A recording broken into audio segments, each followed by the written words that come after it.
It's Drive Time with Holly. Business and consumer news you can trust. I mean, what else are you going to do sitting in traffic? Yes, you are listening to another edition of Drive Time with Holly. I'm Yappy. And I'm Holly. And you know, Holly, it is the season of giving. And that is what we are going to talk about today. That's right. The holidays are upon us. And as most of us have been, whether you've received an email or something by mail or heard it on the radio, this is a big season for nonprofits who depend on charitable giving. Or you hear the bell. Or you hear the bell. That's right. Publix or That's something. Right. You really can't get away from a solicitation or a charity looking for funds at this time of year. This is a big time of year for them. So usually we try to inform our audience to be smart consumers, smart buyers, but today we're going to help you be smart givers. Donors, that's right. Donors, because there's a lot of charities out there, like you said, that are looking for donations, and we want to help you make the best decision that is right for you when you are giving to a charity this year.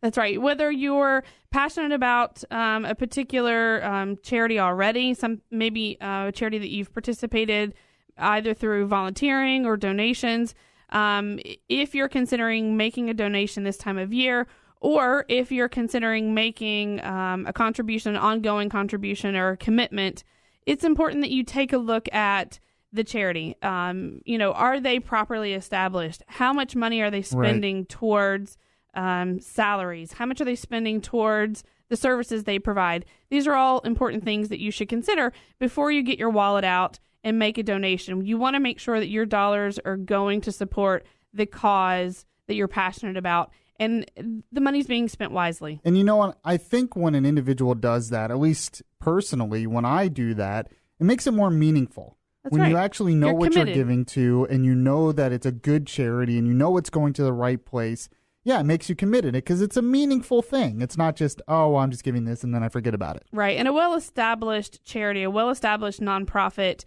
they're proud of themselves. It takes a lot of hard work to get established. It takes a lot of hard work to do what they do, oftentimes on a very thin budget. So transparency for a quality, reputable nonprofit, transparency is something that they're willing to offer their donors in exchange for that support and that money.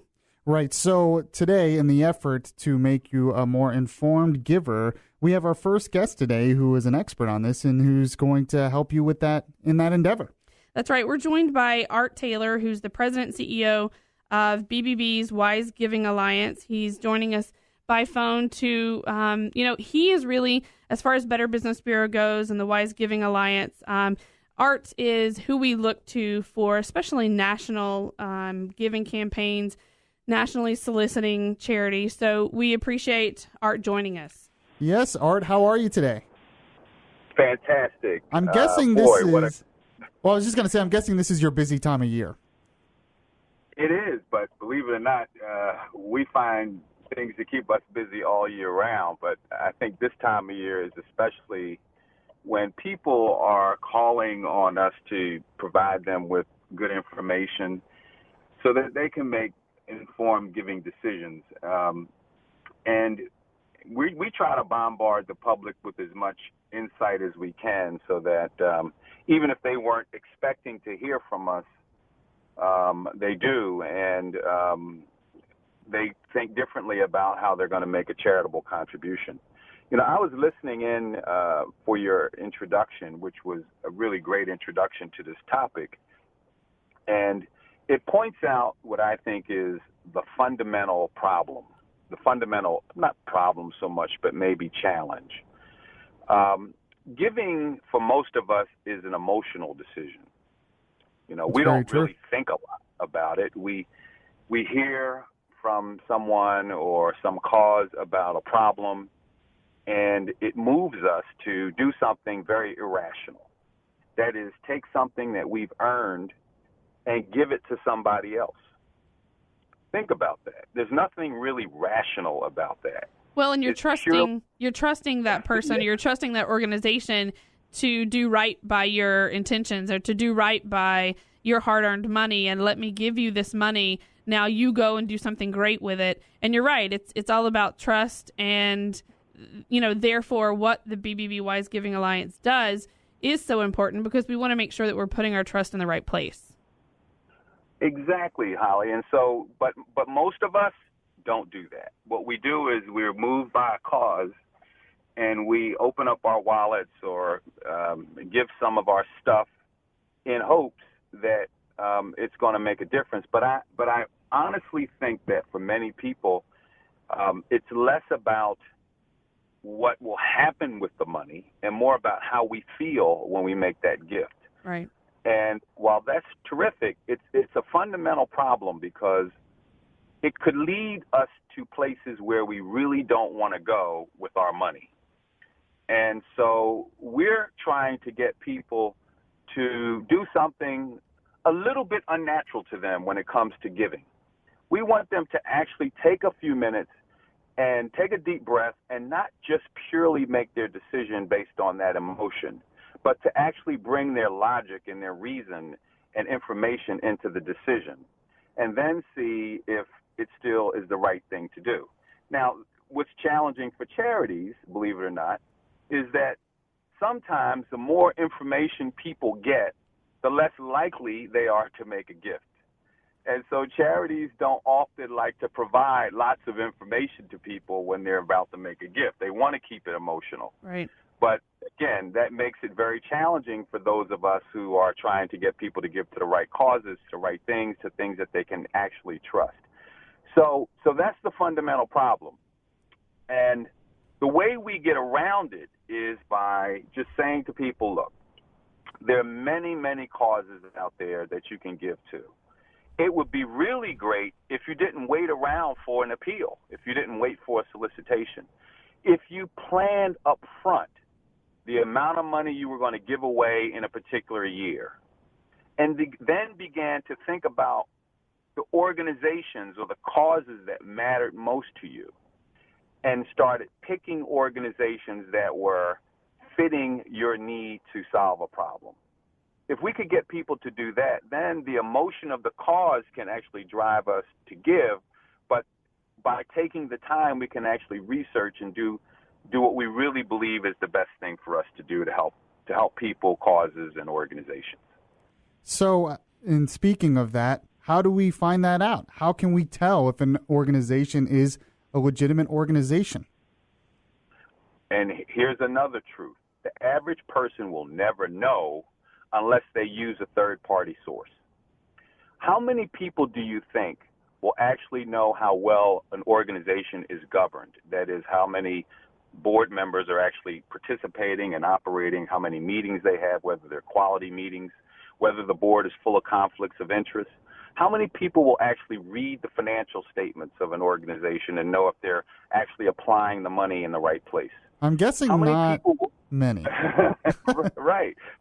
So people aren't going to do that. And so the quick way is to rely on a third-party source.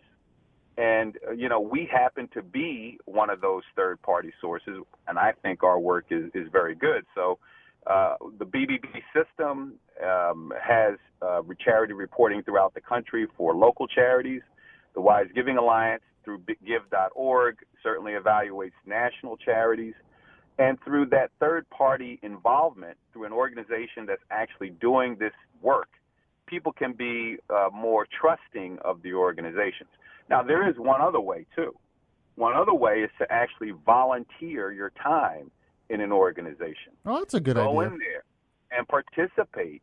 Then you'll actually see what's going on.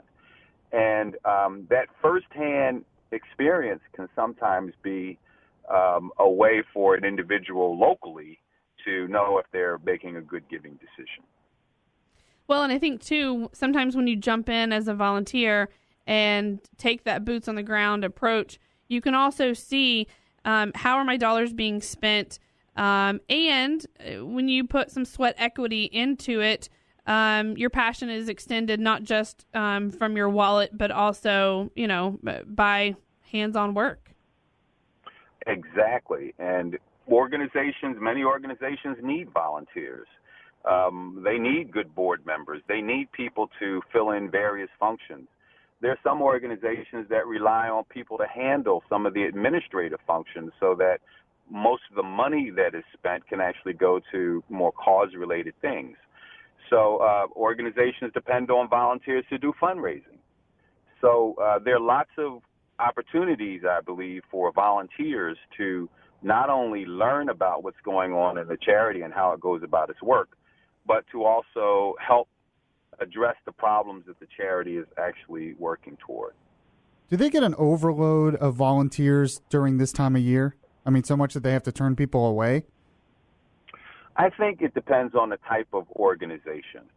I would suspect that organizations like food banks will have lots of people who want to take their children down to participate in a food drive. I would think that charities that actually touch people in need are going to find opportunities for people to volunteer. Then throughout the year, there are lots of ways for people who want to participate in charity events, for instance, to volunteer. You might want to participate in a fundraising event that helps a particular charity. All right, Art, you still there? Oh, maybe we lost. Oh, you still there? Art, there you go. Art, actually, it's a good time.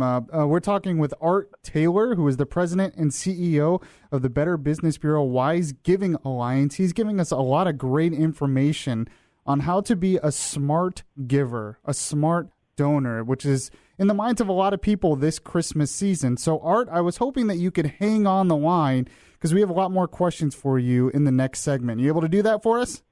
I can, absolutely. Thanks. All right, hold on. You are listening to Drive Time with Holly. I'm Yaffe. And I'm Holly. And we will be right back. Welcome back to Drive Time with Holly. Business and consumer news you can trust. Yes, you are listening to Drive Time with Holly. I'm Yaffe. And I'm Holly. And today we are making you a smart giver this Christmas season, as many people are donating to their favorite charities. This is the time of year that they want to do it. And a lot of us don't really put too much thought into it. We see a cause, we think that's a good cause, we give them our money, and then we don't think about it. Well, and oftentimes I think when you make a donation of $5 or $10 or $20, yeah, it's a low barrier to entry. So I think for a lot of people, you drop $20 or you send a check, and because it's not a huge investment, I think a lot of times the risk appears to be low. But when you combine hundreds or thousands of people's donations, one nonprofit is holding a lot of donors' money. And so Wise Giving Alliance and also Better Business Bureaus who review charities want to make sure that those donors, that the mission is being fulfilled and that their dollars are being spent in the way that they're supposed to be. I didn't really think about it that way. I usually think about it, people think about it personally, the $5, the $10. Right. But when you put that together with everyone else giving $5 or $10, it can make a big difference. That's right. So we want to make sure that nonprofits are fulfilling their promise to their donors and spending money responsibly, following some rules. It's not just about getting the IRS to declare you a 501c3. That's where you start, but you have to build a solid foundation. And Art Taylor is joining us by phone from BBB's Wise Giving Alliance. And, one of the things that Wise Giving Alliance and Give.org, one of the things that we are really known for are the 20 standards for reviewing a charity. And those 20 standards are really a great place for a new charity. And we're joined by some guests who represent new charities. It's a great place for them to start. It's a great foundation. It's a great way to make sure that you have crossed your T's and dotted your I's. Art, thank you for joining us again. Tell us, what of those 20 standards, both for small local charities and also nationally soliciting charities, of those 20 standards, which ones, one or two, could you mention that are some sticking points for a charity? Which ones are the real pain points? Sure. First, can I just say that you are so right in that people don't often think about the cumulative effect of donating to a charity. And I can tell you that there was a charity called Cancer Fund of America, which built people out of $110 million, not billion, $110 million over a period of years simply because of that. This is a cancer charity that gave nothing, virtually nothing to cancer recipients, people who had cancer, and kept most of it for its staff and salaries and other perks that they were using. And it took 50 state AGs, the Federal Trade Commission, and the AG representing the District of Columbia to finally shut this charity down. But if people had just done a little homework before making those gifts, they would never have funded this organization. And they made that much money, probably $5 and $10 at a time. Exactly. Very small gifts. And, you know, they tend to also, I should say this, target older people. And I want to point this out because we also have a product called the Wise Giving Guide that lists every charity that we evaluate. And a lot of seniors prefer getting the document rather than going online to get the information. Sure. And I want to make sure people know that that's available and that they can get this document for free, no cost to them to get this magazine. And it's full of information and information about those charities. And if they don't have a way of emailing us about it, they can get someone to email guide, Guide, @give.org. But anyway, to answer your question about which standards charities seem to struggle the most with, believe it or not, there's some ones that are pretty easy to fix. One requirement we have is that charities provide an annual report every year that indicates what progress they've made on their programs. And it should also have some basic information about their finances, who serves on their board. And if you do that, then you'll meet our standards. But most organizations that fail to meet this standard tend to think we're looking for some glossy, slick publication. But what we're asking for can be filled in on 2 sheets of 8.5 by 11 paper and just given to people who ask for it and posted on their websites. So that's one that gives people some trouble. And another one that gives charities some problems is we ask charities to assess their impact or the effectiveness of their programs once every 2 years. And we find that not enough charities actually do that assessment once every 2 years to just see how they're doing with their programs. But doesn't it make sense that you'd want to know if you're actually having an impact? Sure. And I think we should spend some time doing that. Yeah. So those are two that charities tend to struggle with. And I think businesses, I think it's second nature to us that, we are constantly measuring our success based on revenue and based on, what the bottom line looks like at the end of the year. But I imagine that for a lot of nonprofits and for charities, it's very easy to put your head down, do the work, and you just keep pushing through and hopefully delivering on your mission. But it's great to be reminded that at some point during the year, you should take a step back and evaluate what's working, what's not working, because those things that aren't working and that are not delivering on the mission, those funds and those efforts and those resources could be reallocated somewhere else and be spent, more wisely. Absolutely. And, it's been found that some organizations have programs that are doing more harm than good. And unless you do some assessment of your outcomes, how will you actually know that? So we really encourage organizations to do that. Now, I'll tell you, Holly, one of the areas where people can be misled is by looking only at the financial ratios. We tend to want to see how a charity is spending its money, and we think if they're spending, inordinate amounts of money on overhead, then there's a problem. Well, that's true. If the vast majority of money that a charity is getting is being spent on overhead, then yes, that's a problem. But when we get into evaluating whether one charity that's spending 80 80 cents out of a dollar on programs, and another one that's spending 85 cents out of the dollar on program, and another one spending 75 cents out of the dollar on programs. The percentages at that level don't indicate whether one charity is better than another. It's actually what happens with the remaining money that actually matters, you know. So, and organizations really do need to spend money on overhead. Sure. So we hear a lot of times charities making these claims. We spend 100% of your money on programs. Well, that's nonsense.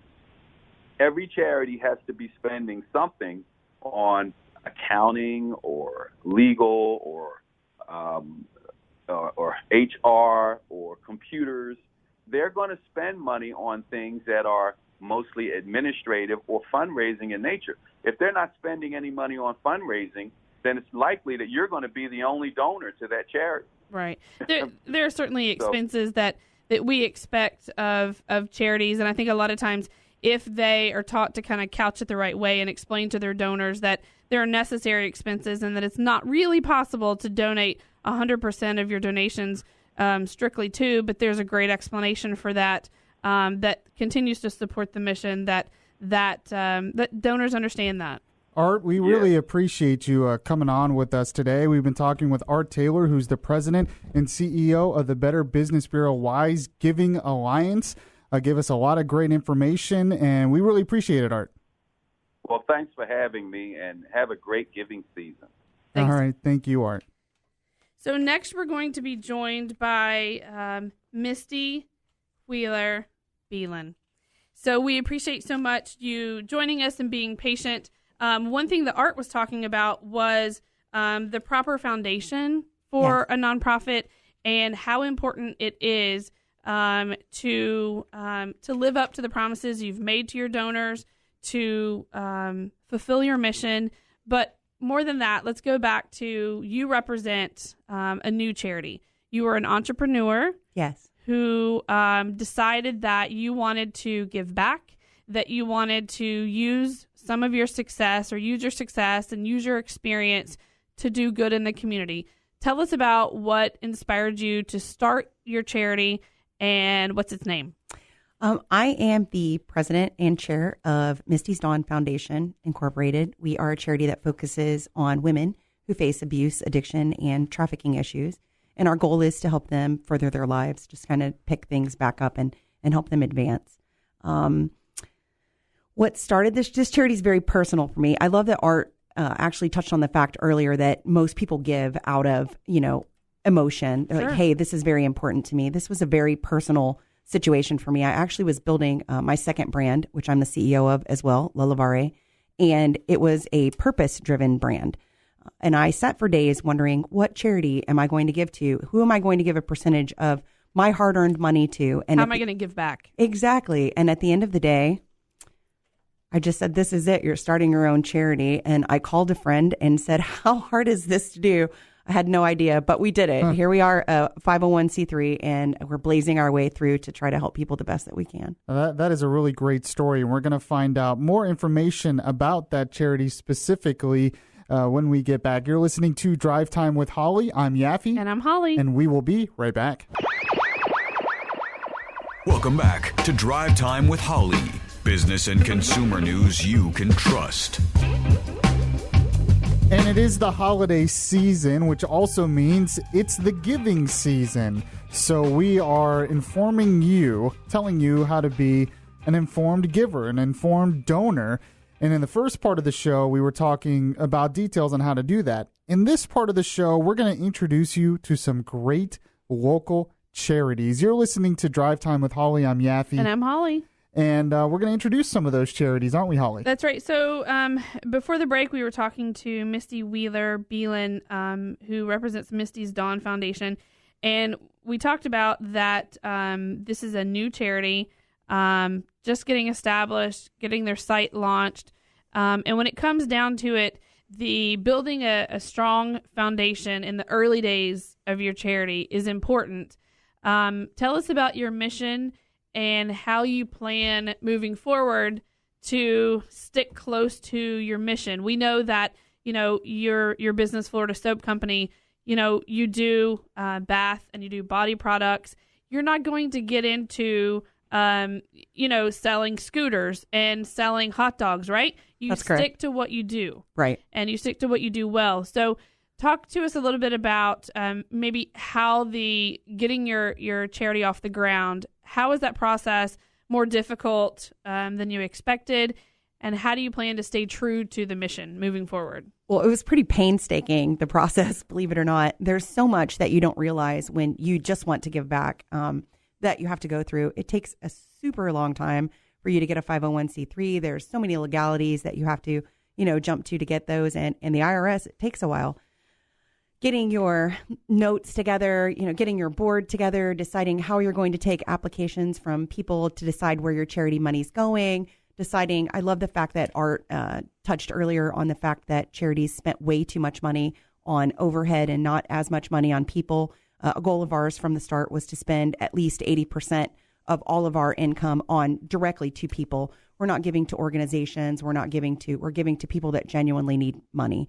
My mission and focus has been to give to women who need to revamp their lives a little, women who have faced major abuses or, addiction or trafficking. I feel like all of those things go hand in hand. And there was a very large need for me to pick those people up and help them with clothing for jobs or help them with, down payments for their first apartments or help them with educational money. That's a big goal of ours as well. So getting all of those things in place and making sure that your marketing looks good and your logos are good, that's all been something that I've done myself. This has been a privately, funded charity thus far and that I've done through my company. And now we're starting to do through our second company as well. So as an entrepreneur, you're using your businesses, or especially in the beginning, you used your businesses to fund the charity. Yes. And you had a product or products that where the proceeds from the sale of those products went back to funding the mission of the charity. And now that all your T's are crossed and your I's are dotted, you'll continue to do that. Is that right? And then you're also accepting donations. That's correct. We accept all private donations, and we are giving all of the proceeds from all of our Angel products. We sell that in a bunch of different varieties, soap bars, body powders, everything Angel from Florida Soap Company. We'll give all proceeds straight to charity, which is kind of a good deal. You can make sure that your dollar is going for something, great. We're excited about that. It's a win-win. I agree. It is a total win-win. So one thing that a lot of donors don't understand is, let's talk about like a product. Let's say, just for conversation's sake, that product is $10. You're saying that all the proceeds from that product are going to go to Misty's Dawn Foundation. Does that mean $10 period, or does that mean what it costs for the packaging, what it costs for the actual product, what's left over? Let's say it's $8.50 or let's say it's $7.50. That portion is going towards the charity. How does that work? That's correct. So portion of proceeds means portion, or all of our proceeds would mean all of it. And proceeds to us means we're taking away the extra that product actually cost us. I am not taking out any extra money for staffing, et cetera. It's just basically what that product costs us to make. We're giving that back to our company, and then all proceeds further than that. So if we had a $10 product and the cost was $1.50 to us, then $8.50 goes straight to charity. Right. And that's one thing that I think a lot of donors don't fully understand. Maybe you buy tickets to an event, you buy merchandise, you buy contribute to a silent auction, things like that. And we have other guests who can shed some light on that. But if you are making a donation or making a purchase and that money is going to a charity, you have to be careful, exactly how you attempt to write off that donation. And then also, I think it's important for donors to understand that if the signage or if the pitch, if the appeal is that 100% of proceeds from the sale of this product go back to support the charity or the foundation, it's important to really understand what that means. It means in most cases... I think most people probably don't know what that means. Right. It means in most cases, the packaging, the product... there are costs that go into obviously developing and selling a product, and what's left over then oftentimes is what goes back to the charity. And before we introduce our other charities, I wanted to give you an opportunity, Misty, to tell people if they want to donate or they want to find out more about your charity, how do they do that? Awesome. So you can donate directly through mistysdawnfoundation.com. There's a lot of great info there about our charity and what we stand for and what we're doing. And we will keep you updated on where every dollar you spend goes. Or you can purchase any Angel product through floridasoapcompany.com. Great. So Thanks we so have, much. no problem at all. So we have another local charity that we're going to introduce to our audience. Tell us a little bit about that, Holly. That's right. So we're joined in studio with Justine, Thompson, Cowan. And we discussed before in the break that, there's some people where you're given a name that is notoriously going to be mispronounced. And even though I was counseled on it, I was afraid I'd mess it up. But anyway, Justine is joining us from One Orlando Alliance. Thank you so much for joining us. Thank you for having me. And the One Orlando Alliance, I think, if I had to guess, there may be some misunderstanding exactly who it is, what the mission is, and who you represent. Let's talk first about the foundation of the One Orlando Alliance. And so let's start there. How were you? What was the foundation? What was the cause? And what's the mission of the organization? Well, I represent One Orlando Alliance, and One Orlando Alliance is different than One Orlando Fund, which was a foundation that was started after Pulse. But let me step back and tell a little bit about what One Orlando Alliance is. Yeah. One Orlando Alliance came about after June 12th, 2016, when really the unimaginable happened, and a gunman went into the Pulse nightclub and opened fired. And shortly after that, within hours, if not days, the LGBTQ plus community came together and cohesively and in a united way responded to that tragedy.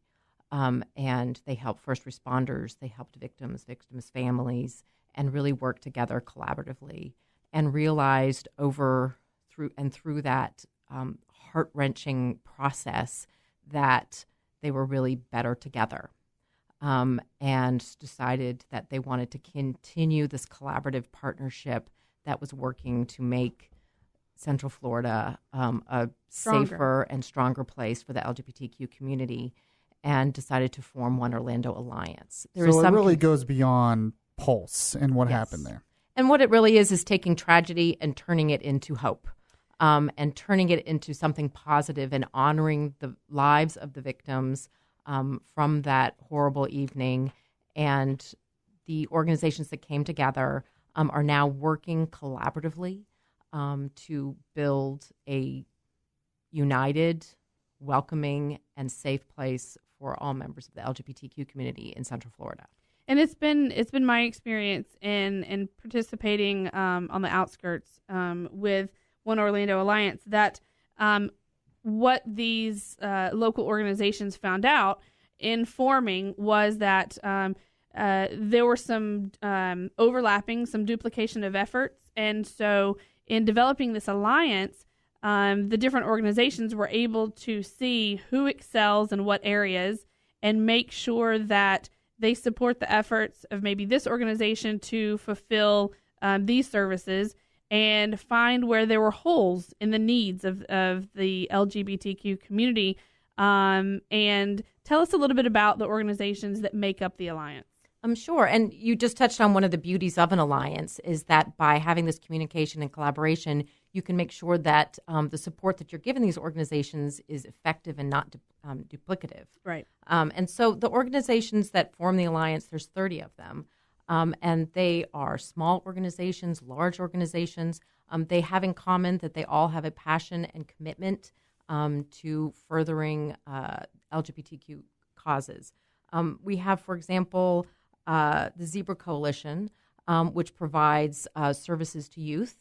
And we also have Libby's Legacy that provides essential treatment for women with breast cancer, which can occur at a much higher rate in the LGBTQ community. And they even have free screenings. And I would encourage anyone to reach out to Libby's Legacy and find out more about their free screenings. We have the Orlando Gay Chorus that brings music and joy to Central Florida. We have Equality Florida that seeks to advocate on behalf of LGBTQ community. And we could go on and on. Right. On our website at oneorlandoalliance.org, we have a list and links to all of the organizations that make up the Alliance. All right, so we're going to find out more about your charity, and we have another great charity that we're going to introduce to you as well. You were listening to Drive Time with Holly. I'm Yaffe. And I'm Holly. And we will be right back. Let's be better consumers. You're listening to Drive Time with Holly. Holly. Yes, and as the intro says there, we usually try to make you better consumers on this show, but today we're making you better givers, better donors, because it is the holiday season, and this is the time where a lot of people get in the giving spirit. That's right. So, consumers are spending money, donors are giving money. It's just a little bit different expectation sometimes, and like Art Taylor mentioned in the beginning of the show, it's an emotional appeal. It's an emotional giving situation. Gift giving is too, but charitable donations are all about trust and all about supporting something that you're passionate about. Right, and we've introduced you already to two really great charities, and we also have a third charity that we're going to introduce you to as well. Yeah, that's right. We're joined in studio by Sonya Hardy. She's the COO from Barney's Coffee and Tea. She's also a board member and volunteer for Dress for Success here in Central Florida. Thank you for joining us. Thank you for having me. So tell us a little bit about how did you make the leap from having a very full career and a very full schedule as a C-level executive to finding time in your schedule to be a volunteer and then ultimately to join the board? So I've been with Barney's for over 23 years. Oh, wow. And it's been a really great career, and I love it. But there was just that point in time where I felt like I needed to do something a little bit more. And it wasn't that I was unsatisfied there, but I think I was a little unsatisfied personally that I needed to give back or share some of the experiences that I've had in my life that I could share with other people. And so I decided that maybe I wanted to start volunteering. And I was familiar with Dress for Success, and at the time, one of my colleagues also was, and we talked about it, and they were looking for a marketing director to join their board. So I interviewed with the president and decided to go ahead and do that, which was great because I could work with them. I could also use some of the staff at Barney's to help, which they love doing, and then that gave Barney's some sponsorship, and so I've been on the board now for almost 3 years, and I'm the co-president as of September. Right. So I think a lot of our listeners assume they know what Dress for Success is. Tell us a little bit about its mission and how the community can give back. Are they giving back by way of clothing and goods donations, or does Dress for Success also accept cash donations? Yes, absolutely. So Dress for Success, our mission is to empower women and instill confidence in them. Most of our clients are disadvantaged women who need help to get back into the workforce. We only see women that are referred to us from legitimate referral agencies like possibly Coalition for the Homeless, and they come to us to get suited. So basically they need interview appropriate attire. Sometimes they may even need handbags or shoes, and even we'll get toiletry type donations that we can provide them as well at their suiting. So we get a lot of clothing donations. We only suit women, so that's really the clothing that we need. But we also do, we need volunteers, anywhere from people to come in one day to help to sort through inventory to people to help us at our events. And then we also do take cash donations.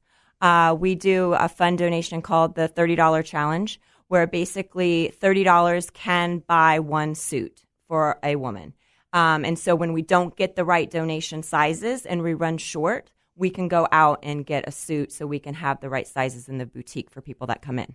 So are you only, quote unquote, suiting women? Or if someone is, looking to a career that maybe doesn't require a suit, is it only professional women who are applying for jobs that would require suits, or are you just looking to dress them appropriately for the industry they're entering? Right. So it's a little bit of both. So most people for the interview, it's some form of a suit or a dress, or it could be slacks and a blouse. We have mix and match clothing as well. So the way it works is the client will come in, they'll get suited. So whatever's appropriate for the job that they're interviewing for, they would get suited. If they get the job, they get to come back for a second suiting where they get to pick 5 outfits to have, whether it's mix and match or suits. We use the term suit a little loosely, but it's just work appropriate type clothing. And so if our listeners want to donate attire, suits, clothing, work attire, how can they do that? What kind of condition does it need to be in? How do they make those donations? So we ask for clothing donations to be in fairly good shape and current trends if possible.